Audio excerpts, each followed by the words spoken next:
ऊना के हरोली में जल शक्ति विभाग के नवनिर्मित विश्राम गृह का उप मुख्यमंत्री मुकेश अग्निहोत्री ने उद्घाटन किया। उन्होंने इसके उपरांत क्षेत्र के विकास को लेकर कई महत्वपूर्ण बातें कही। उन्होंने कहा कि प्रदेश सरकार आधारभूत सुविधाओं को मजबूत करने के लिए लगातार कार्य कर रही है और जल शक्ति विभाग की भूमिका बेहद अहम है। कार्यक्रम के दौरान उप मुख्यमंत्री ने कहा कि इस विश्राम गृह के निर्माण से विभागीय अधिकारियों और कर्मचारियों को बेहतर सुविधाएं मिलेगी, जिससे क्षेत्र में चल रही जल परियोजनाओं के कार्यों में भी तेजी आएगी। उन्होंने बताया कि सरकार का उद्देश्य है कि हर घर तक स्वच्छ और पर्याप्त पेयजल पहुंचाया जाए। उन्होंने कहा कि हिमाचल प्रदेश में पेयजल और सिंचाई से जुड़ी परियोजनाओं पर विशेष ध्यान दिया जा रहा है, ग्रामीण और शहरी क्षेत्रों में पानी की कोई भी समस्या न रहे। उन्होंने यह भी कहा कि सरकार जल संरक्षण और स्रोतों के पुनर्जीवन के लिए योजनाबद्ध तरीके से कार्य कर रही है। उप मुख्यमंत्री ने मीडिया से बातचीत करते हुए कहा कि ऊना जिले में विकास कार्यों को गति दी जा रही है और सड़क, पानी, बिजली जैसी मूलभूत सुविधाओं को प्राथमिकता भी दी जा रही है। उन्होंने भरोसा दिलाया कि आने वाले समय में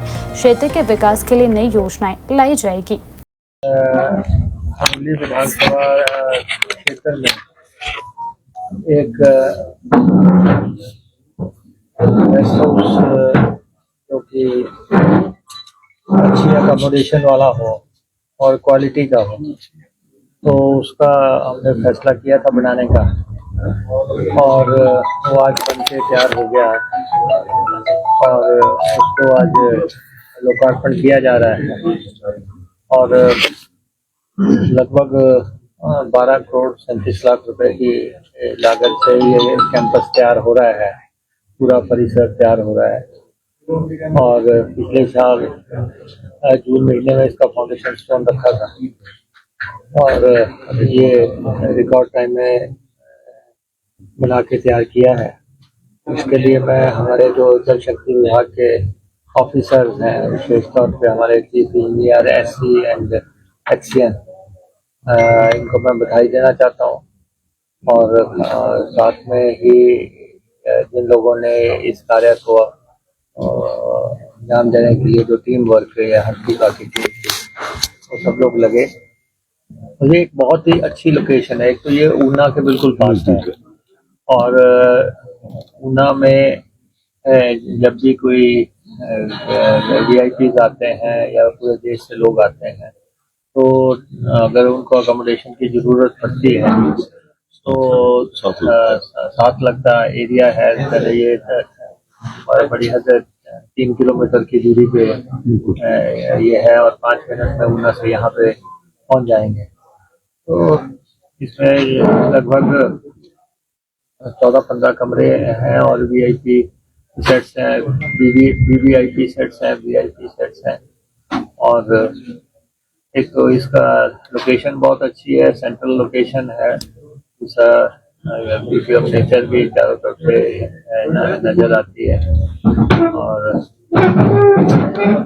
इसलिए हमारा ये कोशिश थी कि हम जो हमारा हरोली उत्सव हो रहा है 11 से 14 तारीख तक, उसमें हमारे काफी VIPs ने आना है। ऐसा है कि आज बड़ी शुभ घड़ी है कि और मैं एक सौगात जो है इलाके के लोगों को दे रहे हैं, क्योंकि अगर फिर हम इसका जवाब देंगे तो आपको लगे हुए चित्रांकित मिलेंगे और बहुत बड़े बड़े काम यहाँ पे इस समय हो रहे हैं। बीच क्षेत्र सिंचाई योजना एक बनी थी जब ये शुरू हुआ था कि बीच में पानी पहुंच पाएगा कि नहीं, तो रही है।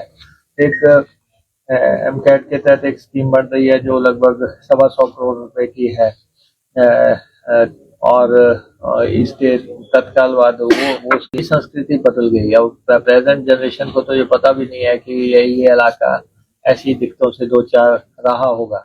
तो एक नया मॉडल जो है, आज आप देखो कि हरोली से खीरे के ट्रक लद के जा रहे हैं, फ्रेंचबीन के ट्रक जा रहे हैं, करेले के ट्रक जा रहे हैं, तो लोग फसल की तरफ से फिर से अट्रैक्ट हुए हैं। और अंग्रेजों ने अपने समय में एक यहाँ पे स्कीम बनाई थी गांधीवाल में, अब वो स्कीम भी जो है उसके बदलाव में हम बाथरूम में वह स्कीम ले आए हैं वैसी। और सेकेंड स्कीम हम पालकवा में पंप हाउस जो बन रहे हैं और साथ में जो बिल्डिंग बन रही है वो भी आर्किटेक्ट के एक बेहतरीन नमूने के तहत बनेगी। और पाइपें भी जो यहाँ पे पड़ रही हैं तो उसका डाया अगर आप देखेंगे तो अगले आने वाले 50 साल के लिए जो है पानी की जरूरतें, खेत के पानी की जरूरतें। और यहाँ तक हम पूरे जिले का सवाल है, पूरे जिले में इस वक्त 1000 करोड़ रुपए के काम चल रहे हैं, 1000 करोड़ के पानी के काम चल रहे हैं। और जिसमें से अब एडीबी की 4 स्कीमें, एशियन डेवलपमेंट बैंक की 4 स्कीमें हरोली में बन के तैयार हो गई हैं। एक बालियाल में बनी है, एक बुगवाल में बनी है, एक हरोली में और एक नगरोली में। ये सब 7 करोड़ रुपए की हैं। और 3 स्कीमें ऊना में बनी है, एक देला में बनी है, एक बनगढ़ में बनी है, एक रखड़ कॉलोनी में बनी है और ये भी सब 7-7 करोड़ रुपए की है। और अब जो बाकी की स्कीमें हैं, लगभग 18 स्कीमों का ये पैकेज है। और बाकी की स्कीमें हम आने वाले 2-2.5 महीने के अंदर वो सारी बना के तैयार कर देंगे। कुछ लहर की हैं, कुछ गगरेट की हैं और कुछ चिंतपूर्णी की हैं।